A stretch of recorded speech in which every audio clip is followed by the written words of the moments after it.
الحمد لله نحمده ونستعين به ونستغفره ونعوذ بالله من شرور أنفسنا ومن سيئات أعمالنا. من يهد الله فهو المهتد ومن يضلل فلن تجد له وليا مرشدا. أشهد أن لا إله إلا الله وحده لا شريك له وأشهد أن نبينا محمدا عبده ورسوله وصلوات الله وسلامه على سيدنا ونبينا محمد وعلى آله وأصحابه وأهل بيته ومن تبعهم بإحسان إلى يوم الدين. أما بعد، فأوصيكم عباد الله بتقوى الله جل وعلا، فقد قال الله تبارك وتعالى في كتابه العزيز: أعوذ بالله من الشيطان الرجيم، بسم الله الرحمن الرحيم. كافها يا عين صاد، ذكر رحمة ربك عبده زكريا إذ نادى ربه نداء خفيا قال رب إني وهن العظم مني واشتعل الرأس شيبا ولم أكن بدعائك رب شقيا. صدق الله العظيم. இந்த உலகை படைத்து இந்த உலகில் பல கோடி படைப்பினங்களை படைத்து பரிபாலித்துக் கொண்டிருக்கும் ரப்புல் ஆலமீன் அல்லாஹுக்கே புகழ் அனைத்தும். ஸலாத்தும் ஸலாமும் நமது இறுதி தூதர் முஹம்மது ஸல்லல்லாஹு அலைஹி வஸல்லம் அவர்கள் மீதிலும், அவர்களை பின்பற்றி வாழ்ந்த சஹாபாக்கள், தாபிஊன்கள், தபஉ தாபிஈன்கள், கியாமத்துடைய நாள் வரைக்கும் இந்த உலகத்தில் அல்லாஹ்வை ஏற்று வாழ்கின்ற அனைத்து முஃமின்கள் மீதும் உண்டாகட்டும். அன்பின் இஸ்லாமிய சகோதரர்களே, அல்லாஹ்வின் நல்லடியார்களே, இந்த உலகத்தில் வாழும்போது எல்லா நிலைகளிலும் அல்லாஹ் ஒருவனை பயந்து தக்வா செய்து கொள்ளுமாறு முதலில் எனக்கும் அப்பால் உங்களுக்கும் வசியத் செய்து கொள்கின்றேன். கண்ணியமான அல்லாஹுடைய நல்லடியார்களே, அல்லாஹு தஆலா ரப்புல் இஸ்ஸத் இந்த சமூகத்தை வழிநடாத்துவதற்காக வேண்டி, நேர்வழி காட்டுவதற்காக வேண்டி நபிமார்களை, ரசூல்மார்களை அல்லாஹ் உலகத்திற்கு அனுப்பி, அந்த ரசூல்மார்களுக்கு அல்லாஹு தஆலா உலகத்தில் தன்னுடைய வேதங்களை மனிதர்களுக்கு சொல்லி காட்டுவதற்காக வேண்டி, ஓதி காட்டுவதற்காக வேண்டி, வழி நடாத்துவதற்காக வேண்டி வேதங்களை இறக்கி, அந்த வேதங்களில் இறுதி வேதமாக அல் குர்ஆனை அல்லாஹு தஆலா காலத்தால் அழியாத ஒரு அற்புதமாக, யாராலும் திருத்தம் செய்ய முடியாத அளவுக்கு, மாற்றங்களை கொண்டு வர முடியாத அளவுக்கு அல்லாஹு தஆலா பாதுகாத்து முழு சமூகத்திற்கும் நேர்வழி காட்டக்கூடிய ஒரு வேதமாக அந்த வேதத்தை அல்லாஹு தஆலா பாதுகாத்து வைத்திருக்கிறார். கண்ணியமான அல்லாஹ்வுடைய நல்லடியார்களே, அல் குர்ஆன் இந்த உலகத்தில் வாழ்கின்ற முஸ்லிம்களுக்கு மாத்திரமின்றி மனித குலத்துக்கு நேர்வழி காட்டக்கூடியதாக, முழு உம்மத்துக்கும் பொதுவான ஒரு வேதமாக அல்லாஹு தஆலா அல் குர்ஆனை ஆக்கி வைத்திருக்கின்றார்.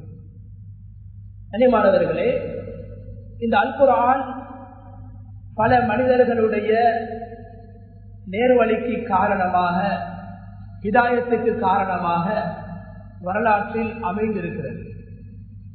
ஏன் அல்லாஹு தஆலா அல் குர்ஆனை அருளுகின்ற போது முதல்லின்னா அது மனிதர்களுக்கு நேர்வழி காட்டக்கூடியது, நேரான பாதையின் பக்கம் மனிதர்களை அது திருப்பக்கூடியது, திசை திருப்பக்கூடியது என்று மனிதர்கள் என்று அல்லாஹு தஆலா அங்கு பேசியிருக்கின்றான். எனவே குர்ஆனுடைய போதனைகள், குர்ஆனுடைய வழிகாட்டல்கள், குர்ஆனில் சொல்லப்பட்ட சம்பவங்கள் முஸ்லிம்களுக்கு மாத்திரமல்ல, உலகத்தில் வாழ்கின்ற மனிதர்கள் எல்லோருக்கும் பொதுவானதாக எல்லோருக்கும் படிப்பினை உள்ளதாக, எல்லோரையும் நேர்வழிப்படுத்தக்கூடியதாக குர்ஆனுடைய சம்பவங்களையும் குர்ஆனுடைய படிப்பினைகளையும் குர்ஆனுடைய வழிகாட்டல்களையும் அல்லாஹு தஆலா ஆக்கி வைத்திருக்கின்றார்.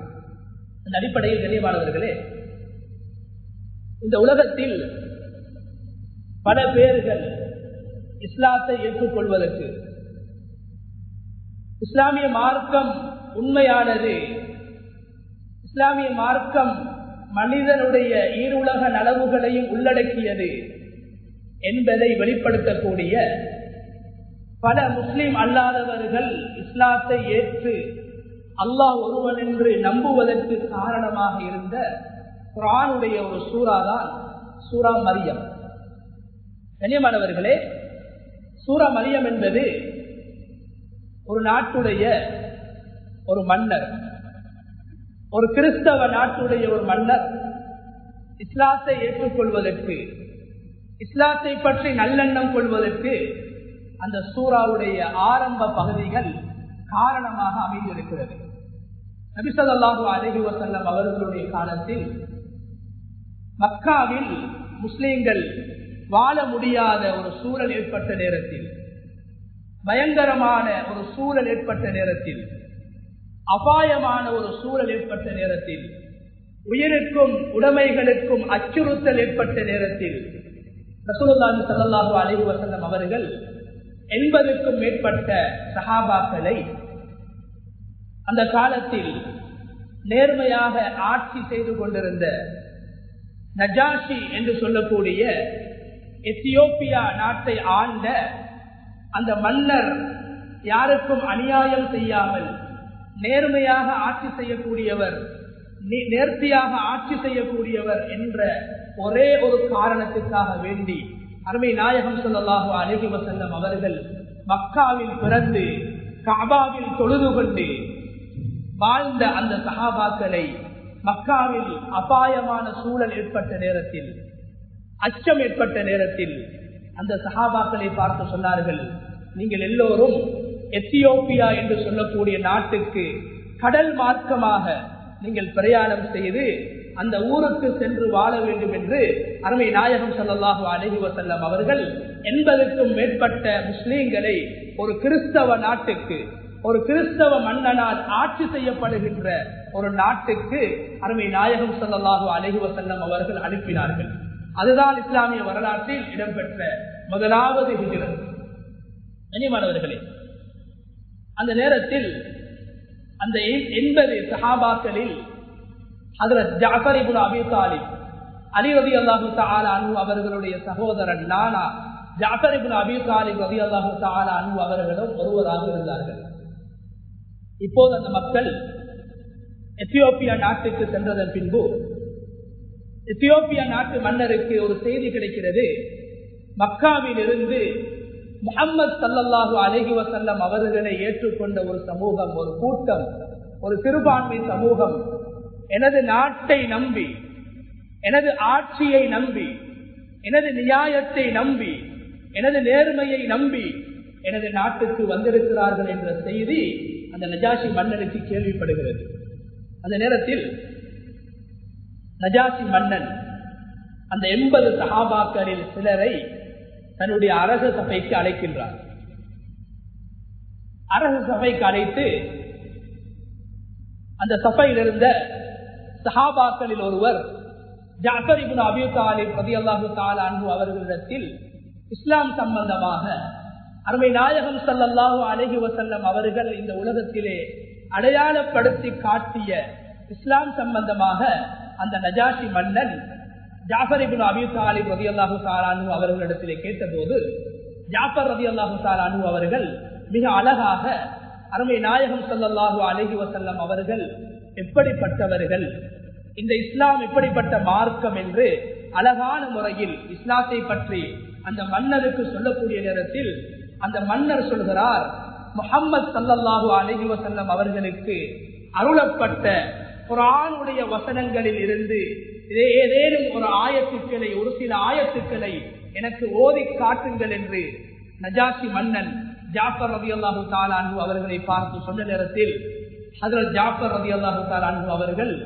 மிகவும் சாதுரியத்தன்மையோடு மிகவும் விவேகத்தோடு எந்த சந்தர்ப்பத்தில் எதை பேச வேண்டும், யாரிடத்தில் எதை பேச வேண்டும், யாருக்கு எதை சொல்ல வேண்டும் என்ற அந்த ஞானம் கொடுக்கப்பட்டவர்களாக, அந்த அனுபவம் உள்ளவர்களாக ஜாஃபர் ரலியல்லாஹு தஆலா அன்ஹு அவர்கள் காணப்பட்டிருந்தார்கள். அதனால்தான் ஹஜ்ரத் ஜாஃபர் ரலியல்லாஹு தஆலா அன்ஹு அவர்கள் குர்ஆனுடைய பல சூறாக்கள் அல்லாஹ்வை பற்றி, மறுமையை பற்றி, சுவர்க்கத்தை பற்றி, நரகத்தை பற்றி, ஏகத்துவத்தை பற்றி எல்லாம் பேசக்கூடிய பல சூறாக்கள் குர்ஆனில் இருந்தும் கூட ஹஜ்ரத் ஜாஃபர் ரலியல்லாஹு தஆலா அன்ஹு அவர்கள் அந்த இடத்திலே, அந்த மன்னர் ஒரு கிறிஸ்தவர், அவர் ஒரு நேர்மையானவர், உண்மையான கிறிஸ்தவ மதத்தை ஏற்றுக்கொண்டவர், உண்மையான கிறிஸ்தவ மதத்துடைய போதனைகளை எடுத்து நடக்கக்கூடியவர் என்ற விடயத்தை அவர்கள் கருத்தில் கொண்டு அதனை அவதானித்து குர்ஆனில் அல்லாஹு தஆலா நபி ஈசா அலைஹிஸ்ஸலாம் அவர்களை பற்றி, அவர்களுடைய தாயார் மரியம் அலைஹிஸ்ஸலாம் அவர்களை பற்றி, இப்ராஹிம் அலைஹிஸ்ஸலாம், இஸ்மாயில் அலைஹிஸ்ஸலாம், இஸ்ஹாக் அலைஹிஸ்ஸலாம், யஹ்யா அலைஹிஸ்ஸலாம், ஜக்கரியா அலைஹிஸ்ஸலாம் என்று பல நபிமார்களை கிறிஸ்தவர்களால் ஏற்றுக்கொள்ளப்பட்ட, கிறிஸ்தவ சமூகத்தால் புகழப்படுகின்ற பல நபிமார்களை பற்றி அல்லாஹ் பேசுகின்ற குர்ஆனுடைய வசனங்களை உள்ளடக்கிய ஒரு சூரா மரியமை ஜாஃபர் ரலியல்லாஹு தஆலா அன்ஹு அவர்கள் ஓத ஆரம்பிக்கிறார்கள். கண்ணியமான அல்லாஹ்வுடைய நல்லடியார்களே, சூரா மரியமுடைய அந்த ஆரம்பம் தொடக்கம் ஒரு சில ஆயத்துக்களை மாத்திரம், ஒரு சில வசனங்களை மாத்திரம் ஜாஃபர் ரலியல்லாஹு தஆலா அன்ஹு அவர்கள் ஓத ஆரம்பிக்கிறார்கள். அந்த சூறாவை முழுமையாக ஓதவில்லை. அந்த சூறாவில் இடம்பெற்ற 2 முக்கியமான நிகழ்வுகளை மாத்திரம், 2 சம்பவங்களை மாத்திரம் உள்ளடக்கிய அந்த வசனங்களை ஜாஃபர் ரலியல்லாஹு தஆலா அன்ஹு அவர்கள் ஓத ஆரம்பிக்கிறார்கள். கண்ணியமான அல்லாஹ்வுடைய நல்லடியார்களே, அந்த சபையில் இருந்த அந்த நஜ்ஜாஷி மன்னன் தேம்பி அழ ஆரம்பித்து விடுகிறார், அழ ஆரம்பிக்கிறார். ஏன் இந்த வேதம் குர்ஆன் எங்களுடைய உண்மையான, எங்களுடைய கிறிஸ்தவ மதத்தை குர்ஆன் இழிவுபடுத்தவில்லை, கேவலப்படுத்தவில்லை. உண்மையான கிறிஸ்தவ மதத்தை, அந்த மதம் உருவாகுவதற்கு காரணமாக இருந்த அந்த இன்ஜீலை, ஈசா அலைஹிஸ்ஸலாம் அவர்களை, அவர்களுடைய தாயார் மரியம் அலைஹிஸ்ஸலாம் போன்றவர்களை இந்த குர்ஆன் புகழ்ந்திருக்கிறது. அவர்களை பற்றி உண்மையான விடயங்களை இந்த குர்ஆன் பேசிக் கொண்டிருக்கிறது என்பதை உணர்ந்து அந்த நஜாஷி மன்னனும் அந்த சபையில் இருந்த கிறிஸ்தவ மத பெரியார்களும் அழ ஆரம்பித்து விடுகிறார்கள். குர்ஆன் உண்மையானது என்பதை உள்ளத்தால் ஏற்றுக்கொள்கிறார்கள், அழ ஆரம்பித்து விடுகிறார்கள். கண்ணியமான அல்லாஹ்வுடைய நல்லடியார்களே, அல்லாஹ் தஆலா அந்த குர்ஆனுடைய ஒரு சில வசனங்களின் மூலமாக, ஒரு சில ஆயத்துக்களின் மூலமாக, ஒரு சில உண்மையான சம்பவங்களின் மூலமாக அந்த நஜாஷி மன்னனுடைய உள்ளத்தில் இஸ்லாத்தை பற்றி உண்டான நல்லெண்ணத்தை அல்லாஹு தஆலா போட்டு விடுகின்றான். அதுக்கு பின்னால் சுமார் 7-8 வருடங்களாக இஸ்லாமிய சிறுபான்மை சமூகம் 80 பேர்கள், 100 பேர்களை கூட அவர்கள் தாண்டி இருக்கவில்லை. 7-8 வருட காலங்களாக எத்தியோப்பியா என்று சொல்லக்கூடிய நாட்டிலே வாழ்ந்தார்கள். அதற்கு பின்னால் தான் சஹாபாக்கள் 2வது ஹிஜ்ரத் மக்காவில் இருந்து மதீனாவுக்கு செய்து வந்ததற்கு பின்னால் தான் அந்த சஹாபாக்கள் மதீனாவுக்கு மீண்டும் வந்தார்கள். 7-8 வருட காலங்கள் ஒரு கிறிஸ்தவ நாட்டில், ஒரு கிறிஸ்தவ மன்னனுடைய தலைமைத்துவத்துக்கு கீழால், ஆட்சிக்கு கீழால் முஸ்லீம்கள் நிம்மதியாக சந்தோஷமாக வாழ்வதற்கு குர்ஆனுடைய ஒரு சூரா காரணமாக அமைந்திருக்கிறது. ஒரு அற்புதமான ஒரு சூரா, 98 ஆயத்துக்களை உள்ளடக்கிய அற்புதமான ஒரு சூறாவை அல்லாஹு தஆலா அல் குர்ஆனிலே வைத்திருக்கின்றார். கனிமான அல்லாஹ்வுடைய நல்லடியார்களே, மரியம் அலைஹிஸ்ஸலாம் அவர்களை பற்றியும் அல்லாஹ் அந்த சூறாவிலே பேசியிருக்கிறார். அவர்களுடைய மகன் ஈசா அலைஹிஸ்ஸலாம் அவர்களை பற்றியும் அல்லாஹ் பேசியிருக்கிறார். யஹ்யா அலைஹிஸ்ஸலாத்தை பற்றியும் அல்லாஹ் பேசியிருக்கிறார். ஜக்கரியா அலைஹிஸ்ஸலாம் அவர்களை பற்றியும் அல்லாஹ் அங்கு பேசியிருக்கிறார். இஸ்ஹாக் அலைஹிஸ்ஸலாம், இஸ்மாயில் அலைஹிஸ்ஸலாம், இப்ராஹிம் அலைஹிஸ்ஸலாம், இத்ரீஸ் அலைஹிஸ்ஸலாம், மூசா அலைஹிஸ்ஸலாம் என்று பல நபிமார்களை எல்லாம் அல்லாஹ் அந்த சூறாவிலே பேசி இருக்கிறான். என்றாலும் கண்ணியமானவர்களே, அல்லாஹு தஆலா அந்த சூறாவுக்கு வைத்த பெயர் சூரத்து மரியம். மரியம் 4 எழுத்துக்களை கொண்ட ஒரு பெயர். மரியம் என்பது அரபு பெயரே கிடையாது. மரியம் என்பது அரபு மொழியே கிடையாது. என்றாலும் அல்லாஹு தஆலா அல் குர்ஆனில் 30க்கும் மேற்பட்ட இடங்களில் மரியம் என்ற பெயரை அல்லாஹ் பேசி இருக்கின்றான். குர்ஆனில் எந்த பெண்ணுடைய பெயரையும் அல்லாஹ் பேசியது கிடையாது. பெண்களுடைய பெயரை கூட அல்லாஹ் மறைத்துத்தான் வைத்திருக்கிறான். எந்த பெண்ணுடைய பெயரும் குர்ஆனில் சொல்லப்படவில்லை. நபி ஸல்லல்லாஹு அலைஹி வஸல்லம் அவங்களுக்கு 11 மனைவிமார்கள். அல்லாஹு தஆலா அஸ்வாஜுஹு நபியுடைய மனைவிமார்கள் என்றுதான் சொல்கிறானே தவிர பெயரை சொல்லவில்லை.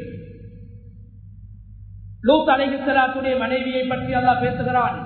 இம்ராஅத்து லூத், லூத்துடைய மனைவி என்றுதான் அல்லாஹ் பேசுகிறான். அவர்களுடைய பெயரை அல்லாஹ் சொல்லவில்லை. நூஹ் அலைஹிஸ்ஸலாத்துடைய மனைவியை பற்றி பேசுகிறான்.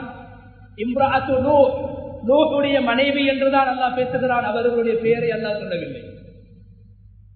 ஃபிரௌனுடைய மனைவி, அவர்களை புகழ்ந்து அல்லாஹ் குர்ஆனிலே பேசுகிறான். இம்ராஅத்து ஃபிரௌன், ஃபிரௌனுடைய மனைவி என்றுதான் அல்லாஹ் பேசுகின்றான். கண்ணியமானவர்களே, ஆனா மரியம் அலைஹிஸ்ஸலாத்துடைய பெயரை 30க்கும் மேற்பட்ட இடங்களில் அல்லாஹ் சொல்லி அவர்களை புகழ்ந்து அவர்களை பற்றி பேசப்படுகின்ற அந்த சூறாவுக்கு மரியம் என்று அல்லாஹ் பெயர் வைத்திருக்கின்றான். சாதாரணமான ஒரு பெண்மணி கிடையாது. ஒரு இஸ்லாமிய குடும்பம் எப்படி இருக்க வேண்டும்? ஒரு பிள்ளை பெற்றோர்களோடு அவருடைய உறவு எப்படி இருக்க வேண்டும்? ஒரு குடும்ப தலைவன் குடும்பத்தோடு தனது உறவை எப்படி வைத்துக் கொள்ள வேண்டும் என்ற விடயங்களை எல்லாம் அல்லாஹ் சூரா மரியமிலே அல்லாஹ் பேசியிருக்கின்றான். நினைவானவர்களே, அந்த சூரா மரியம் முக்கியமான சில விடயங்களை, எங்களுடைய வாழ்க்கைக்கு தேவையான விடயங்களை அந்த சூரா மரியமுடைய ஆரம்பத்திலே அல்லாஹு தஆலா பேசியிருக்கின்றான். அதில் முதலாவது கண்ணியமானவர்களே, இந்த உலகத்துல ஒரு மனிதனுக்கு கிடைக்கக்கூடிய பாக்கியங்கள்ல ஆக பெரிய பாக்கியம், ஆக பெரிய அருள் குழந்தை பாக்கியம். சூரா மரியமுடைய ஆரம்ப வசனங்கள் அதைத்தான் சொல்லுது. பிள்ளைகள் என்பவர்கள் அமானிதமாக அல்லாஹ்விடம் இருந்து எங்களுக்கு அன்பளிப்பாக கிடைத்தவர்கள். அல்லாஹ்வுடைய அருள், அல்லாஹ்வுடைய அருள், அல்லாஹ்வுடைய பாக்கியம், அல்லாஹ்வுடைய நிஅமத் என்று குழந்தை பாக்கியத்தை அல்லாஹ் பேசுகின்றான். அதனாலதான் நபி ஜக்கரியா அலைஹிஸ்ஸலாம் அந்த சூராவுடைய ஆரம்பத்தில் அல்லாஹ் ஜக்கரியா அலைஹிஸ்ஸலாத்துடைய பெயரை சொல்லி ஜக்கரியா அலைஹிஸ்ஸலாத்துடைய சம்பவத்தை அல்லாஹ் முதலாவது சொல்கிறான். ஜக்கரியா அலைஹிஸ்ஸலாம் இந்த உலகத்துக்கு நபியாக அனுப்பப்பட்டவர்கள். ஜக்கரியா அலைஹிஸ்ஸலாத்துக்கு அல்லாஹு தஆலா ஆரம்பமாக குழந்தை பாக்கியத்தை அல்லாஹ் கொடுக்கவில்லை. 120 வயது முதுமையை அடைந்து விடுகிறார்கள்.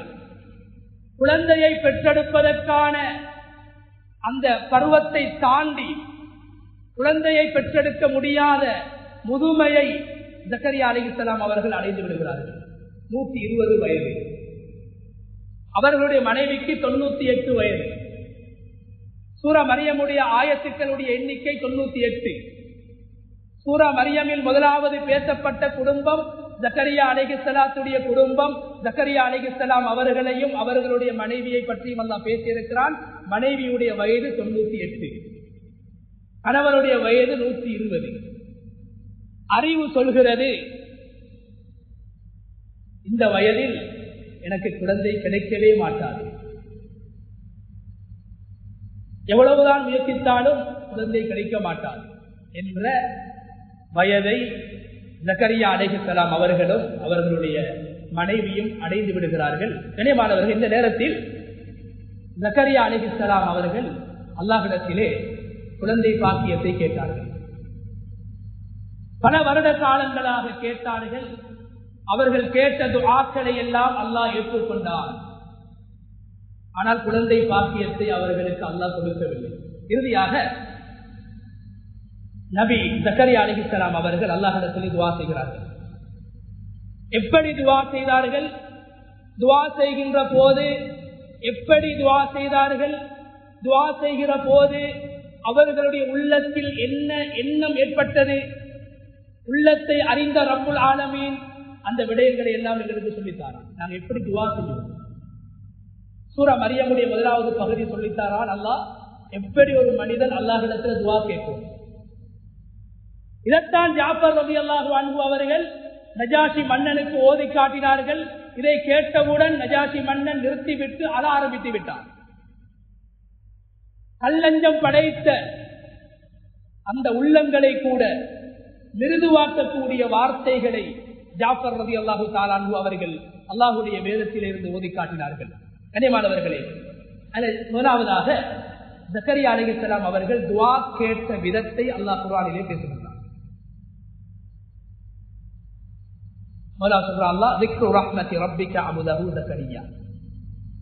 இந்த மரியம் என்ற சூறாவில் ஜக்கரியா என்ற எனது அடியானுக்கு, எனது அடிமைக்கு நான் செய்த ரஹ்மத்தை சொல்ல போகிறேன். என்ன ரஹ்மத்? அதான் குழந்தை பாக்கியம். 120வது வயசுல அல்லாஹ் குழந்தை பாக்கியத்தை கொடுக்கிறார். குழந்தை பாக்கியம் என்பது அல்லாஹ்வுடைய ரஹ்மத், அல்லாஹ்வுடைய அருள், அல்லாஹ்வுடைய கிஃப்ட். உலகத்துல கிடைக்கிற செல்வம், வாகனம், வீடு, தொழில், பட்டம், பதவி மாத்திரமல்ல, அல்லாஹ்வுடைய அருள். ஒரு சாலிஹான குழந்தை ஒன்று ஒரு மனிதனுக்கு உலகத்தில் கிடைக்கிறது அல்லாஹ்வுடைய அருள். ஜக்கரியா அலைஹிஸ்ஸலாம் எப்படி துஆ செஞ்சாங்க? அல்லாஹ் சொல்றான், இது நாதா ரப்பஹு நிதாஅன் கபியா. ஜக்கரியா அலைஹிஸ்ஸலாம் தனிமையில் இருந்து, யாரும் பார்க்காத நிலைமையில் தனிமையில் இருந்து என்னிடத்தில் துஆ செய்தார்கள். கண்ணியமானவர்களே, நாங்கள் கேட்கக்கூடிய துஆக்கள்ல ஆக சிறந்த துஆ தனிமையில், இருட்டில், 4 சுவர்களுக்கு மத்தியில், யாரும் இல்லாத நேரத்தில் கண்ணீர் வடித்து அல்லாஹ்விடத்தில் துஆ செய்வதை அல்லாஹ் விரும்புகிறான். அந்த துஆக்களை அல்லாஹ் அவசரமாக ஏற்றுக்கொள்வான். 120 வருடங்களாக துஆ செய்த ஜக்கரியா அலைஹிஸ்ஸலாத்துடைய துஆக்களை அல்லாஹ் குர்ஆனில் பேசவில்லை.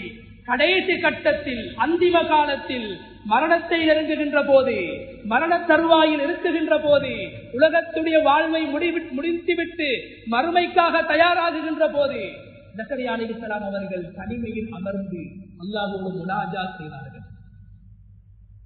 இந்த எங்களுடைய வாழ்க்கையில் விடுபட்ட ஒன்று அதுதான். பள்ளிவாசலில் 5 நேர தொழுகைகளுக்கு பின்னால் கேட்கப்படக்கூடிய துஆக்களில் மாத்திரம்தான் நாங்கள் கலந்து கொள்கிறோமே தவிர தனிப்பட்ட முறையில் துஆ செய்கின்ற பழக்கம் இல்லாமல் போய்விட்டது. தனிமையில் இருந்து அல்லாஹ்வை ஞாபகம் செய்து அழுது தங்களுடைய தேவைகளை அல்லாஹ்விடத்திலே முறையிடுகின்ற பழக்கத்தை நாங்கள் இழந்துவிட்டோம். ஆனால் ஜக்கரியா அலைஹிஸ்ஸலாம் அவர்கள் தனிமையில் அழுதார்கள், இருட்டில் அழுதார்கள். குழந்தை எனக்கு தருவாயாக என்று தனிமையில் இருந்து, இருட்டில் இருந்து அமைதியாக எங்களிடத்திலே கேட்டார்கள்.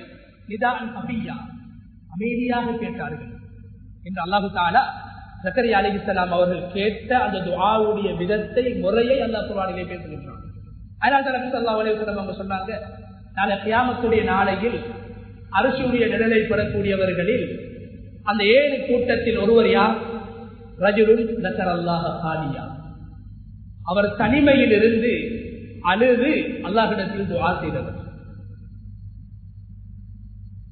மனிதர்களுக்கு முன்னால் இல்லாமல் தனிமையில் அமர்ந்து அழுது அல்லாஹ்வை திக்ர் செய்து ஞாபகம் செய்து அல்லாஹ்விடத்தில் அழக்கூடியவருக்கு நாளை கியாமத்துடைய நாளையில் அல்லாஹு தஆலா தன்னுடைய அர்ஷுடைய நிழலை கொடுப்பான் என்று அருமை நாயகம் ஸல்லல்லாஹு அலைஹி வஸல்லம் அவர்கள் சொன்னார்கள். அது ஜக்கரியா அலைஹிஸ்ஸலாம் அவர்கள் செய்த ஒன்று. நிதாஅன் கஃபியா, தனிமையில் இருந்து எங்களிடத்திலே துஆ செய்தார். எனவே நாங்கள் எல்லோருக்கும் முன்னால் கேட்கக்கூடிய துஆக்களை விட தனிமையில் அமர்ந்து அழுது அல்லாஹ்வை ஞாபகம் செய்து கேட்கின்ற துஆ மிகவும் தாக்கம் செலுத்தக்கூடியதாக, மிகவும் அல்லாஹ் அதனை ஏற்றுக்கொள்ளக்கூடியதாக அல்லாஹ்வை ஆக்கி வைத்திருக்கிறார். இரண்டாவது கண்ணியமானவர்களே என்ன சொன்னார்கள்? கண்ணியமானவர்கள், நாங்கள் துஆ செய்யும் போது எங்களுடைய துஆக்களில் நல்ல விடயங்களை, மறுமை சார்ந்த விடயங்களை, தீன் சார்ந்த விடயங்களை நாங்கள் அல்லாஹ்விடத்திலே அதிகமாக கேட்க வேண்டும். துனியாவுடைய விடயங்களையும் அல்லாஹ்விடத்தில் தான் கேட்க வேண்டும். ஆனால் துனியாவுடைய விடயங்களை அல்லாஹ்விடத்தில் கேட்பதை விட அதிகமாக தீனோடு சம்பந்தப்பட்ட, மார்க்கத்தோடு சம்பந்தப்பட்ட, இஸ்லாத்தோடு சம்பந்தப்பட்ட தீனுடைய விடயங்களை அதிகமாக நாங்கள் கேட்க வேண்டும் என்ற பாடத்தையும் நபி ஜக்கரியா அலைஹிஸ்ஸலாத்துடைய துஆவின் மூலமாக அல்லாஹ் எங்களுக்கு கற்றுத் தருகிறார். நபி ஜக்கரியா அலைஹிஸ்ஸலாம் என்ன சொன்னார்கள்? قال ربي إني وهن العظم مني واشتعل الرأس شيبا ولم أكن بدعائك ربي شقيا. இரண்டாவது, கண்ணியமானவர்களே, ஜக்கரியா அலைஹிஸ்ஸலாம் அவர்கள் துஆ செய்யும் போது தன்னுடைய பலகீனத்தை அல்லாஹ்விடத்திலே முன்வைத்தார்கள். நாம் உலகத்தில் செய்கின்ற நல்ல அமல்கள், நல்ல சதகாக்கள், நல்ல விடயங்களை முன்வைத்தும் துஆ செய்யலாம், தப்பு கிடையாது.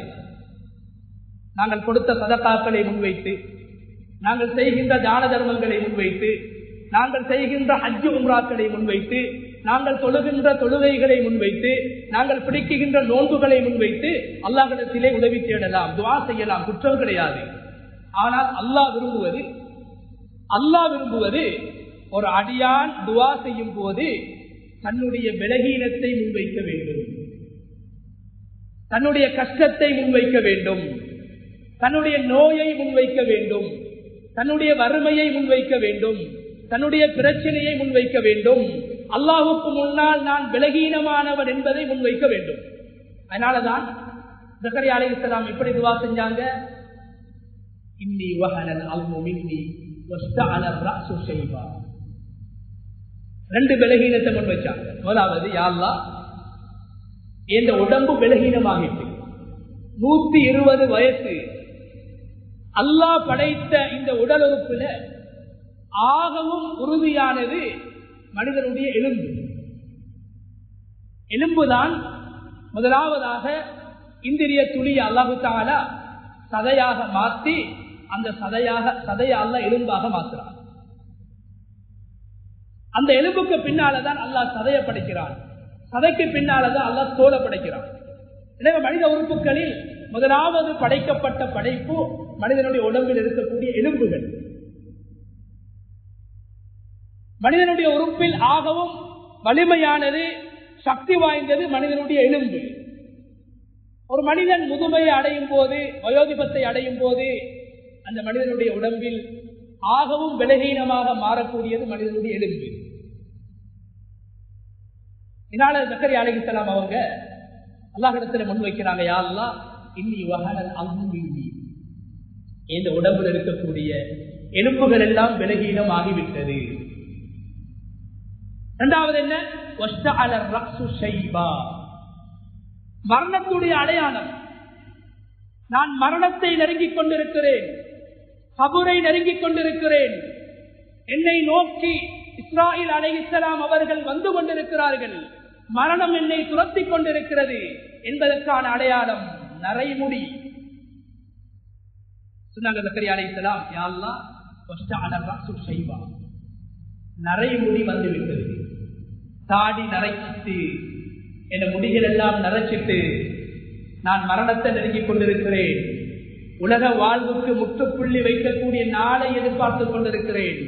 அதிகமான காலம் உலகத்தில் வாழ்ந்து விட்டேன். வாழ இருக்கின்ற நாட்களை நான் எண்ணிக்கொண்டிருக்கிறேன். எப்போது எனது மரணம் வரும் என்று தெரியாது. மரணத்தை நெருங்கி இருக்கிறேன் என்பதற்கான அடையாளம் தான் நரைமுடி. ஒரு மனிதனுடைய முடியை அல்லாஹ் நரைக்க வைப்பது மரணத்தை நீ நெருங்கிக் கொண்டிருக்கிறாய். 40 வருடங்கள் நீ வாழ்ந்து விட்டாய், 35 வருடங்கள் நீ வாழ்ந்து விட்டாய், 45 வருடங்கள் வாழ்ந்து விட்டாய்.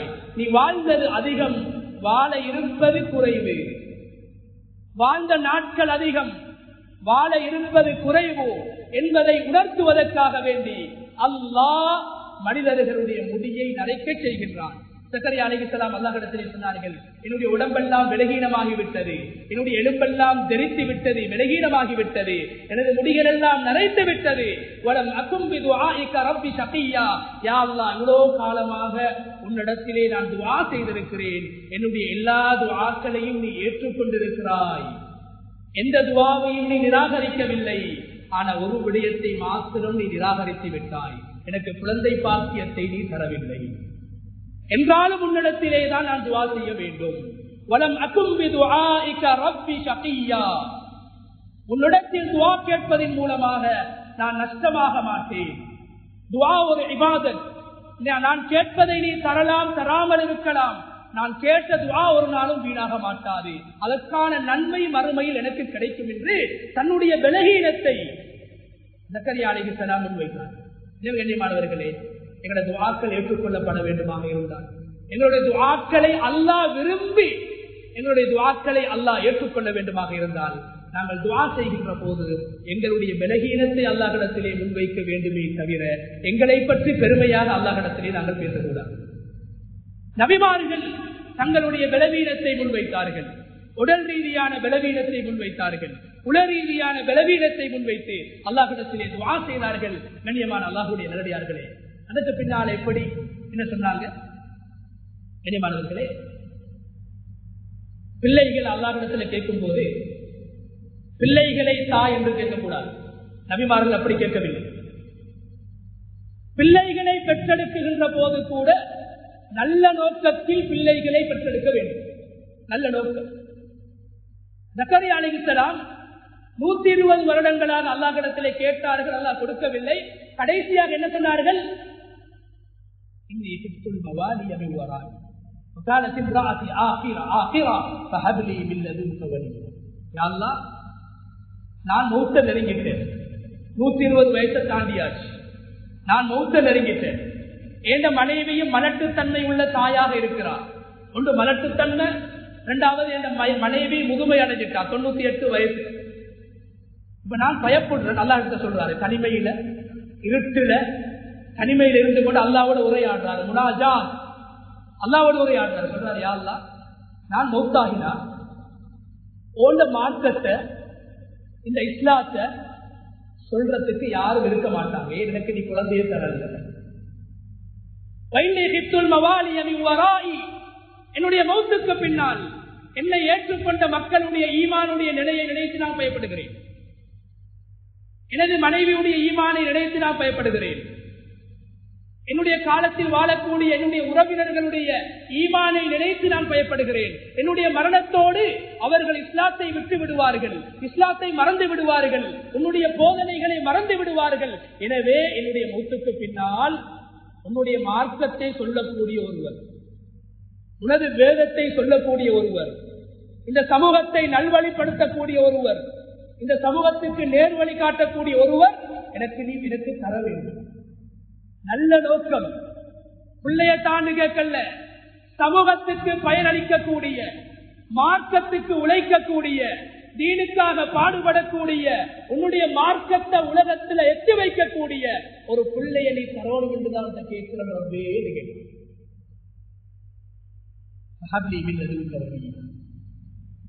அதுக்கு பிறகு எப்படி கேட்டாங்க? யா அல்லாஹ், அந்த புள்ள உன்னை பயப்படக்கூடிய உன்னுடைய ஒரு இறைநேசராக இருக்க வேண்டும், தக்வா உள்ள பிள்ளையாக இருக்கணும். தக்வாவுடைய பிள்ளையை தான் நீ எனக்கு தர வேண்டும். பாவம் செய்யக்கூடிய, அநியாயம் செய்யக்கூடிய, அட்டூழியங்கள் செய்யக்கூடிய பிள்ளைகள் வானாம். சாலிஹான பிள்ளைகள் எனக்கு வேண்டும். ஒரு பிள்ளையே சரி எனக்கு தான். கண்ணியமான அல்லாஹ்வுடைய நல்லடியார்களே, உடனடியாக அல்லாஹ் தஆலா அந்த துஆவை கேட்டுட்டு ஜக்கரியா அலைஹிஸ்ஸலாம் அவர்கள் அவர்களுடைய வீட்டில ஒரு மஸ்ஜிதை போன்று ஒரு மேடையை அமைத்து அதில் தான் அவர்கள் திக்ர் செய்வார்கள், அதில் தான் தொழுகையில் ஈடுபடுவார்கள். அந்த துஆவை கேட்டுவிட்டு தொழுகையிலே ஈடுபட்டுக் கொண்டிருக்கிறார்கள். அல்லாஹ் குர்ஆனிலே சொல்கிறான், ஃபனாதத்துல் மலாயிகத்து வஹுவ காயிமு யுஸல்லி ஃபில் மிஹ்ராப்.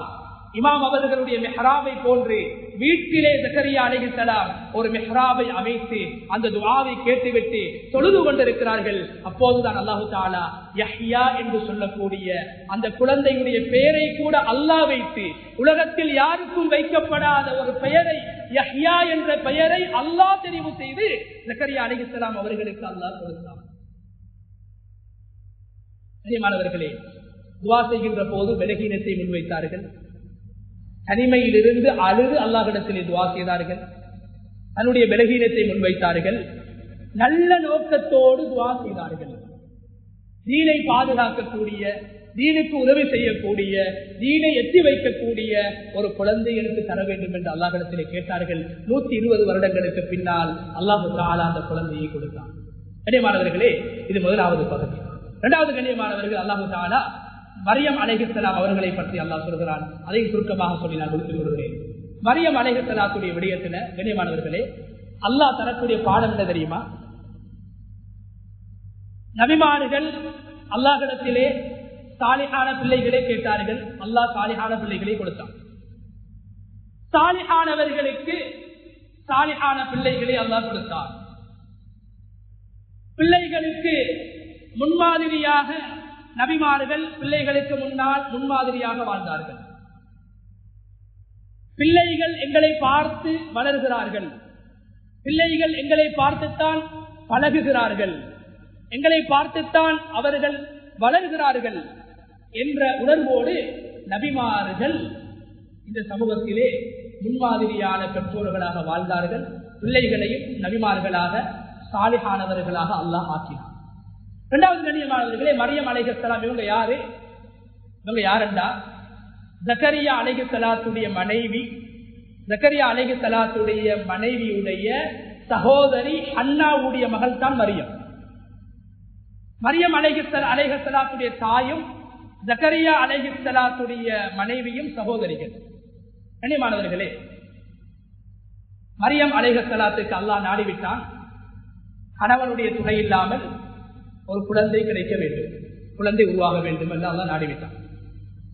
இப்போது மரியம் அலைஹிஸ்ஸலாம் அவர்கள் தன்னுடைய பெரிய தந்தை, தன்னுடைய உம்மாவுடைய சகோதரியின் கணவர் ஜக்கரியா அலைஹிஸ்ஸலாம் எப்படி தனிமையில் அல்லாஹ்வோடு முனாஜாத் செய்தார்களோ, உரையாடினார்களோ, துஆ செய்தார்களோ, இபாதத்திலே ஈடுபட்டார்களோ, அதுபோன்று மரியம் அலைஹிஸ்ஸலாம் அவர்களும் தன்னுடைய பெரியப்பாவை பார்த்து, குர்ஆன் சொல்கிறது, மரியம் அலைஹிஸ்ஸலாத்தை வளர்த்தவர்கள் ஜக்கரியா அலைஹிஸ்ஸலாம். மரியம் அலைஹிஸ்ஸலாம் அவர்கள் ஜக்கரியா அலைஹிஸ்ஸலாம் அவர்களை பார்த்துத்தான் வளர்ந்தார்கள். ஜக்கரியா அலைஹிஸ்ஸலாத்துடைய தொழுகையை பார்த்தார்கள், துஆவை பார்த்தார்கள், ذிக்ரை பார்த்தார்கள், தஸ்பீஹை பார்த்தார்கள். அது போன்று ஜக்கரியா அலைஹிஸ்ஸலாத்தை பார்த்து மரியம் அலைஹிஸ்ஸலாம் பழகி அவர்களும் அப்படி மாறிவிடுகிறார்கள். கண்ணியமானவர்கள், இப்போது அல்லாஹ் தஆலா ஜிப்ரீல் அலைஹிஸ்ஸலாம் அவர்களை மனித ரூபத்திலே அனுப்புகிறார். சூரா மரியமில் பேசப்படுகிறது. மனித ரூபத்தில் ஜிப்ரீல் அலைஹிஸ்ஸலாம் அவர்கள் வருகின்ற போது மரியம் அலைஹிஸ்ஸலாம் தனிமையில் அந்த அறையிலே இருக்கிறார்கள். தனிமையில் ஒரு ஆண் வருகிறார். கண்ணியமானவர்களே, இந்த நேரத்தில் மரியம் அலைஹிஸ்ஸலாம் திருமணம் செய்திருக்கவும் இல்லை, பருவ வயதை அடைந்த ஒரு குமரி பெண் தனிமையில் இருக்கின்ற போது அந்த பெண் அல்லாஹ்வை பயப்படுகிறாள். குர்ஆன் பேசுகிறது. ஜிப்ரீல் அலைஹிஸ்ஸலாத்துடைய மனித தோற்றத்தை கண்டவுடன் மரியம் அலைஹிஸ்ஸலாம் அவர்களுக்கு அவருடைய உள்ளத்திலே வருகிறது, ஏதோ ஒரு தப்பாக என்னோடு நடப்பதற்காகத்தான் இந்த மனிதர் வந்திருக்கிறார். தனிமையில் யாரும் இல்லை, தனிமையில் அறைக்குள்ளால் ஜிப்ரீல் அலைஹிஸ்ஸலாம் மனித தோற்றத்தில், மரியம் அலைஹிஸ்ஸலாம் ஒரு சாதாரண பெண்ணாக அங்கே இருக்கிறார்கள்.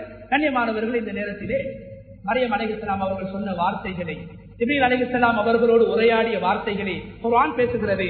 சொன்னார்கள் மரியம் அலைஹிஸ்ஸலாம், "காலத் இன்னி அஊது பிர்ரஹ்மானி மின்க இன் குன்த தகியா." ஏ மனிதனே, நீ அல்லாஹ்வை அஞ்சக்கூடியவனாக இருந்தால் உன்னை விட்டும் அல்லாஹ்விடத்திலே நான் பாதுகாப்பு தேடுகிறேன். தனிமையில் பாவத்துடைய சந்தர்ப்பம் கிடைத்தும் மரியம் அலைஹிஸ்ஸலாம் தன்னை பாதுகாத்துக் கொண்டார்கள். தனது கற்பை பாதுகாத்தார்கள், தனது மானத்தை பாதுகாத்தார்கள், தனது குடும்ப பின்னணியுடைய அந்த கண்ணியத்தை பாதுகாத்தார்கள். சொன்னார்கள், அல்லாஹ்விடத்தில் உன்னை விட்டு பாதுகாப்பு தேடுகிறேன். அப்போது ஜிப்ரீல் அலைஹிஸ்ஸலாம் சொன்னாங்க, நான் மனிதன் அல்ல, நான் உலகத்துக்கு வஹியை கொண்டு வரக்கூடிய ஜிப்ரீல், அல்லாஹ்வுடைய நாட்டத்தின் பிரகாரம் மனிதனை போன்று நான் வந்திருக்கிறேன். உனது நெஞ்சினை நான் ஊதிவிட்டு சென்று விடுவேன், அதன் மூலமாக உனக்கு ஒரு குழந்தை கிடைக்கும் என்று சொல்கிறார். கண்ணியமானவர்களே, இப்போது மரியம் அலைஹிஸ்ஸலாத்துடைய வயிற்றில் குழந்தை உருவாகி விடுகிறது. மரியம் அலைஹிஸ்ஸலாம் அவர்கள் தனிமையில் அல்லாஹ்வை பயப்பட்டார்கள். எந்த பெற்றோர் தனிமையில் பாவத்துடைய சந்தர்ப்பம் கிடைத்தும் பாவங்களை விட்டும் தன்னை பாதுகாத்துக் கொள்வார்களோ அவர்களுடைய பிள்ளைகளை அல்லாஹ் அப்படியான பாவங்களை விட்டு அல்லாஹ் பாதுகாப்பார். எந்த பெற்றோர் தனிமையை பயன்படுத்தி சந்தர்ப்பத்தை பயன்படுத்தி பாவங்களை செய்வார்களோ அந்த பாவங்களை அல்லாஹ் அவர்களுடைய பிள்ளைகள் மூலம் செய்ய வைப்பார். பெற்றோர்களுடைய சீர்திருத்தம், பெற்றோர்களுடைய வாழ்க்கை, பெற்றோர்களுடைய நிகழ்காலம் பிள்ளைகளுடைய எதிர்காலம் என்பதை குர்ஆன் பேசுகிறது. மரியம் அலைஹிஸ்ஸலாம் தன்னை அந்த சந்தர்ப்பத்தில் தனிமையில் பாவம் செய்யக்கூடிய சந்தர்ப்பம் கிடைத்தும் பாவம் செய்யாமல் தன்னை பாதுகாத்துக் கொண்டார்கள். அல்லாஹ் குர்ஆனில் ஒரு பத்தினித்தனமான தாய் என்று 30 இடங்களில் அவர்களுடைய பெயரை சொல்லி கண்ணியப்படுத்துகின்றார். கண்ணியமானது இப்ப குழந்தை வயிற்றுல உருவாகிட்டு என்ன செய்யறாங்க, இப்ப பார்த்தாங்க நான் திருமணம் செய்தும் இல்ல, திருமணம் செய்யாம குழந்தை உருவாகினா ஊர் மக்கள் என்ன தப்பா பேசுவாங்க என்று சொல்லி என்ன செய்யறாங்க, மரியம் அலைஹிஸ்ஸலாம் அந்த ஊர்ல இருந்து அப்படியே வெளியாகி வேறொரு பிரதேசத்துக்கு போறாங்க. வேறொரு பிரதேசத்துல போய் வாழ்றாங்க. கண்ணியமான இங்க ஒரு பாடம் என்ன தெரியுமா, மற்றவர்களை பார்த்து நாங்கள் சந்தேகம் கொள்ளக்கூடாது. இது இஸ்லாம் சொல்லக்கூடிய ஒரு பாடம். இரண்டாவது, மற்றவர்கள் பார்த்து சந்தேகப்படும் அளவுக்கு நாங்கள் நடந்து கொள்ளவும் கூடாது. இதை இஸ்லாம் சொல்லுங்க. ஒரு முஸ்லீமை பார்த்து கெட்டெண்ணம் வைக்கிறது பாவம், இன்னொரு முஸ்லீம் எங்களை பார்த்து கெட்டெண்ணம் வைக்கிற அளவுக்கு நாங்கள் நடந்து கொள்றது பாவம். மரியம் அலைஹிஸ்ஸலாம் பாவம் செய்யல, தப்பு செய்யல, ஆனா வயிற்றுல குழந்தையோடு அந்த ஊர்ல வாழ்ந்தா ஊர் மக்கள் சந்தேகப்படுவாங்க, ஊர் மக்கள் தப்பாக பேசுவாங்க என்றதை உணர்ந்து சந்தேகத்துக்கு இடம் வைக்க கூடாது என்பதற்காக மரியம் அலைஹிஸ்ஸலாம் என்ன செய்யறாங்க, ஊரை விட்டு போறாங்க.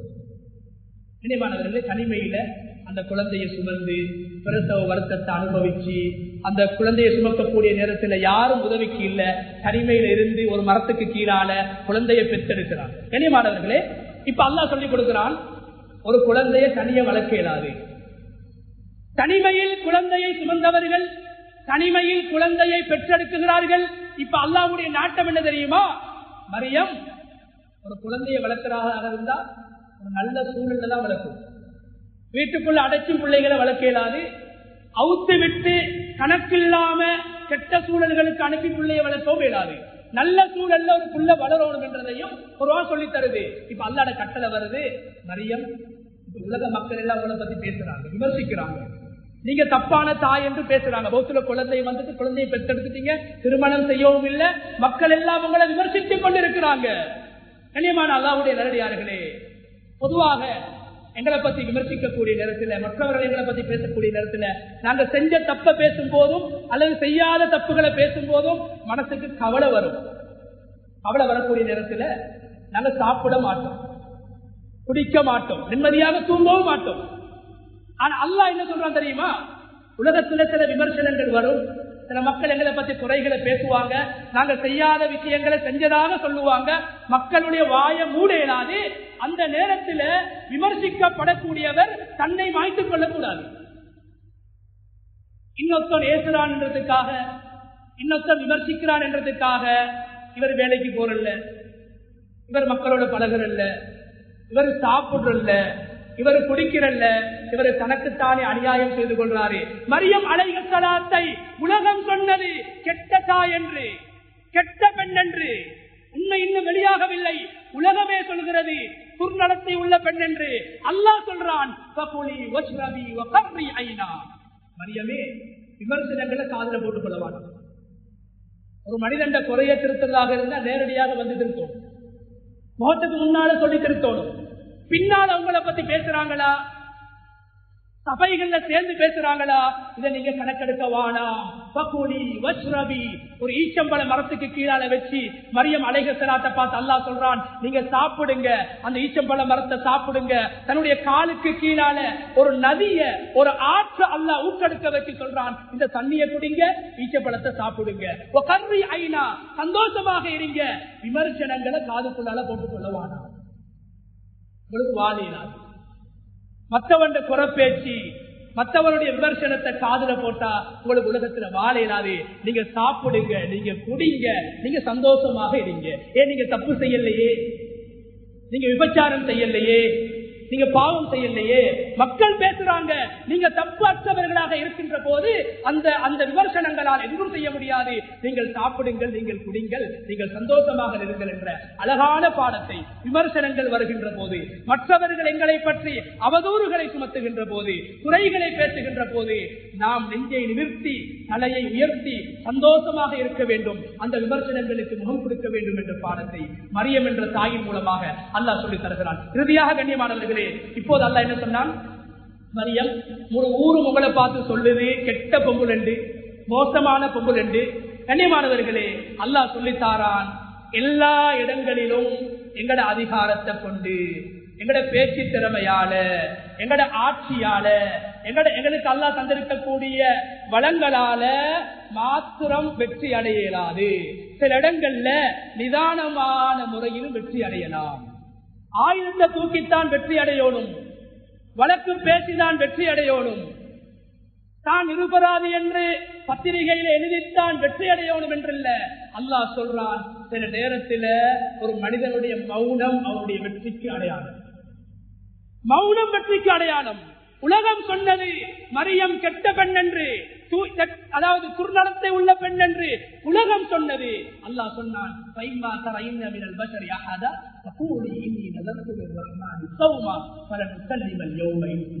மரியம், இப்ப புள்ள கிடைச்சிட்டு நல்லா சாப்பிடுங்க, நல்லா குடிங்க, சந்தோஷமாக இருங்க, உங்களோட புள்ளை எடுத்துக்கொண்டு ஊருக்கு போங்க. ஊருக்கு போகக்கூடிய நேரத்தில் உங்களோட ஊர் மக்கள் உங்களை பற்றி தப்பாக பேசுவார்கள். யாராவது உங்களோட பேசினா நீங்க மௌனமாக இருங்க. அடுத்த பாடம் என்ன தெரியுமா? சில கேள்விகளுக்கு பதில் கொடுக்காம மௌனமாக இருக்கிறது வெற்றிக்கான காரணமாக இருக்கிறது. சில நேரத்தில் எங்களை பத்தி பேசப்படும் போது, எங்களை பத்தி தப்பு தவறுகள் சொல்லப்படும் போது, குறைகள் குற்றங்கள் முன்வைக்கப்படும் போது நான் நிருபராதி என்று வாதிடுவதை விட மௌனம் மேலானது. மரியமை பார்த்து ஊர் மக்கள் சொன்னார்கள் கெட்ட பெண் என்று, மோசமான பெண் என்று. அல்லாஹ் சொன்னான், நீங்க எந்த ஆணுக்கும் எந்த மனிதனுக்கும் யார் என்ன சொன்னாலும் நீங்க பேசக்கூடாது. இந்த நேரத்தில் நீங்க வெற்றி அடைய வேண்டுமாக இருந்தால், நீங்க சாதிக்க வேண்டுமாக இருந்தால் நீங்க மௌனமாக இருக்க வேண்டும் என்று மரியம் அலைஹிஸ்ஸலாத்தை பார்த்து அல்லாஹ் சொன்னான். எனவே கண்ணியமானவர்களே, மௌனம் சில நேரத்தில் நாம் வெற்றி அடைவதற்கு காரணமாக மாறும். அதுக்கு பின்னால் அல்லாஹ் என்ன செஞ்சான்? அந்த கை குழந்தை ஈசா அலைஹிஸ்ஸலாத்தை பேச வச்சு, தன்னுடைய தாய் ஒரு கெட்ட பெண் அல்ல, மோசமான பெண் அல்ல, அல்லாஹ்வுடைய நாட்டத்தின் பிரகாரம் தந்தை இல்லாமலும் குழந்தையை உலகத்தில் உருவாக்குவதற்கு அல்லாஹ் சக்தி உள்ளவன் என்பதை வெளிப்படுத்துவதற்காக எனது தாயின் மூலம் நான் பிறந்திருக்கிறேன் என்று ஈசா அலைஹிஸ்ஸலாம் அவர்கள் பேசினார்கள். கண்ணியமானவர்களே, அப்போது அந்த ஊர் மக்கள் மரியம் அலைஹிஸ்ஸலாத்தை பார்த்து என்ன சொன்னாங்க? மா கான அபூகி இம்ரா ஸௌஇன் வ மா கானத் உம்முகி பகியா யா உக்த ஹாரூன். அந்த காலத்துல வாழ்ந்த மிகப்பெரிய அல்லாஹ்வுடைய இறைநேசர் தான் ஹாரூன் என்று சொல்லக்கூடிய மனிதர். அந்த மக்கள் சொன்னாங்க, மரியம், நீங்க ஊர்ல வாழக்கூடிய நேரத்துல அந்த ஹாரூனை போல தொழுகையில, இபாதத்துல, திக்ர்ல, தனிமையில, கல்வத்துல, முனாஜாத்துல உங்களோட வாழ்க்கையை கழிச்சிட்டு இப்படி மோசமான ஒரு வேலையை செஞ்சுட்டு வந்திருக்கிறீங்களே. இந்த இடங்கள்ல நல்ல மக்கள், நல்ல இபாதத்தாளிகள், நல்ல மக்கள் எவ்வளவு நனவுகள் செஞ்சிருப்பாங்க. ஆனா அவங்களோட ஒரு தவறுதான் மக்களுக்கு பெருசாக விளங்குகிறது. நபி அவங்க சொன்னாங்க, எப்படி என்றா, ஒரு மனிதன் தண்ட தலையில ஒரு மரக்குத்திய கையில வச்சு கொண்டிருக்கிறான். தண்ட தலையில மரக்குத்திய வச்சு கொண்டிருக்கிறான். அவனுக்கு அது விளங்குதில்லை. இன்னொருத்த கண்ணுக்குள்ள கொஞ்சம் ஊத்தரிக்குது, அதான் அவனுக்கு விளங்குது. மரக்குத்தியை போன்று பெரிய பெரிய குற்றங்களை சுமந்து கொண்டு சில நல்லவர்கள், அல்லாஹ்வுடைய நெருக்கத்தை பெற்றவர்கள் ஒரு சில தப்புக்களை செய்கின்ற போது அதை உலகம் பெரிதாக பேசும், அதை விமர்சனமாக பேசும், அதை குறையாக பேசும், அதை பேஸ்புக்ல, வாட்ஸ்அப்ல, இன்ஸ்டாகிராம்ல தான் பரப்புவாங்க. கண்ணியமானவர்களே, மரியம் அலைஹிஸ்ஸலாத்தை பார்த்து என்ன சொன்னாங்க? அவங்களோட நலவொண்ட அந்த மக்களுக்கு விளங்கல். என்ன சொன்னாங்க? உன்னோட உம்மாவும் பாப்பாவும் நல்லவர்கள், உன்னுடைய பெற்றோர்கள் யாரும் விபச்சாரம் செய்யவில்லை, விபச்சாரத்தை நினைத்து பார்க்கவில்லை, நெருங்கவும் இல்லை, நீ விபச்சாரம் செய்து விட்டாய் என்று மரியம் அலைஹிஸ்ஸலாத்தை பார்த்து சொன்னார்கள். கண்ணியமானவர்கள், அந்த நேரத்திலும் மரியம் அலைஹிஸ்ஸலாம் பதில் கொடுக்கவில்லை, குழந்தை பதில் கொடுத்தது. இங்கு பெறுகின்ற முக்கியமான பாடம் என்ன தெரியுமா சகோதரர்களே? அல்லாஹ் பாதுகாக்க வேண்டும். பெற்றோர்களாகிய நாம் என்ன பாவத்தை செய்து கொண்டிருக்கின்றோமோ, என்ன தப்பை புரிந்து கொண்டிருக்கின்றோமோ, அந்த தப்பை, அந்த பாவத்தை நாம் தனிமையில் செய்தாலும் இருட்டில் செய்தாலும் அல்லாஹ் பாதுகாக்க வேண்டும். எங்களுடைய பிள்ளைகளின் மூலமாக அல்லாஹ் அந்த தப்பை செய்ய வைப்பான், அந்த பாவத்தை செய்ய வைப்பான், அந்த குற்றத்தை செய்ய வைப்பான். அதனால் தான் மரியம் அலைஹிஸ்ஸலாத்தை பார்த்து சொன்னார்கள், உன்னோட உம்மாவும் பாப்பாவும் இப்படி செய்யல, அப்படி செஞ்சிருந்தாங்கன்னா நீ விபச்சாரம் செய்திருப்பாய், நீ செய்ததில் நியாயம் இருக்கும், அவர்கள் நல்லவர்கள், நீ இப்படி செய்திருக்கிறாய் என்று குடும்பத்தை வைத்துத்தான் பேசினார்கள். எனவே கண்ணியமானவர்களே, கணவன் மனைவியாக வாழக்கூடிய நாம், குடும்பமாக வாழக்கூடிய நாம் என்னென்ன பாவங்கள், என்னென்ன கெட்ட விடயங்களில் ஈடுபட்டுக் கொண்டிருக்கின்றோமோ, மோசமான பழக்க வழக்கங்களில் ஈடுபட்டுக் கொண்டிருக்கிறோமோ, அவைகளில் இருந்து நாங்கள் தௌபா செய்ய வேண்டும். இல்லை என்றால் அல்லாஹ் பாதுகாக்க வேண்டும். எங்களுடைய மௌத்துக்கு பின்னால் அந்த தப்பை, அந்த பாவத்தை செய்யக்கூடிய பிள்ளைகளை அல்லாஹ் எங்களுடைய பரம்பரையிலே உருவாக்கி விடுவான். எனவே நனவுகளை செய்வோம், நல்ல விடயங்களில் ஈடுபடுவோம், நலவுக்கு காரணமாக இருப்போம். நாம் மரணித்தாலும் எங்களுடைய பிள்ளைகளை நல்லவர்களாக, வல்லவர்களாக, சாலிஹானவர்களாக அல்லாஹ் வாழ வைப்பான். மாற்றமாக பாவத்தோடு, அநியாயத்தோடு, அட்டூழியத்தோடு நாம் வாழ்ந்தோம் என்றால் எங்களுடைய பரம்பரையில் பிள்ளைகளை, பேர பிள்ளைகளை, வம்சத்தை அப்படியான தவறுகளையும் தப்புக்களையும் பாவங்களையும் செய்யக்கூடியவர்களாக அல்லாஹ் மாற்றி விடுவான் என்ற பாடத்தையும் சூரா மரியம் எங்களுக்கு மிக அழகாக, ஆழமாக, அழுத்தம் திருத்தமாக எடுத்து காட்டுகிறது. எனவே வல்ல நாயன் அல்லாஹு தஆலா இந்த சூறாவில் என்னென்ன படிப்பினைகளை அல்லாஹ் வைத்திருக்கின்றானோ, என்னென்ன படிப்பினைகளை நாங்கள் அறிந்தோமோ தெரிந்தோமோ அப்படியான படிப்பினைகளை என்னுடைய வாழ்க்கை நடைமுறைப்படுத்தி அல்லாஹ்வுடைய பெருத்தத்தை இருலகத்தில் பெறக்கூடிய கூட்டத்தில் நம் அனைவரையும் அல்லாஹு தஆலா சேர்த்தருவானாக. அல்லாஹ்வுடைய பாவங்களை மன்னிப்பாயாக, அல்லாஹ்வுடைய மாதாபிதாக்களுடைய பாவங்களை மன்னிப்பாயாக.